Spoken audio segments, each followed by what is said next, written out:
ഒരു മനുഷ്യൻ ഒരു വൃദ്ധന്റെ വീട്ടിൽ ചെന്ന് പറഞ്ഞു, ക്ഷമിക്കണം, എനിക്ക് വിശന്നപ്പോൾ ഞാൻ നിങ്ങളുടെ തോട്ടത്തിൽ നിന്ന് മുന്തിരി തിന്നു. ഇപ്പോൾ എനിക്ക് വിഷമം തോന്നുന്നു. ഞാൻ ചെയ്തതിൽ ഞാൻ ഖേദിക്കുന്നു. ചുറ്റുമുള്ള ആളുകൾ ആ മനുഷ്യനെ ശകാരിക്കാൻ തുടങ്ങി. പക്ഷേ വൃദ്ധൻ അവരെ തടഞ്ഞുകൊണ്ട് പറഞ്ഞു, ഈ ലോകത്തു ആരും പൂർണ്ണരല്ല. പാപരഹിതരായി അല്ലാഹ് നമ്മെ സൃഷ്ടിച്ചിട്ടില്ല.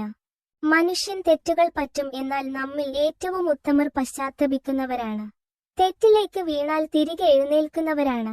ആ വൃദ്ധൻ അദ്ദേഹത്തിന് മാപ്പ് കൊടുത്തു. സന്തോഷത്തോടെ അദ്ദേഹം മടങ്ങി. പാവമോചനത്തിന്റെ 10 നമ്മളിൽ കടന്നു വന്നിരിക്കുന്നു. നമുക്ക് പശ്ചാത്തപിച്ചു അല്ലാഹുവിലേക്ക് മടങ്ങാം. നമ്മുടെ ഇബാദത്ത് അല്ലാഹ് സ്വീകരിക്കട്ടെ. ഇതുപോലുള്ള കൂടുതൽ വീഡിയോകൾക്കായി സബ്സ്ക്രൈബ് ചെയ്യാൻ മറക്കരുത്.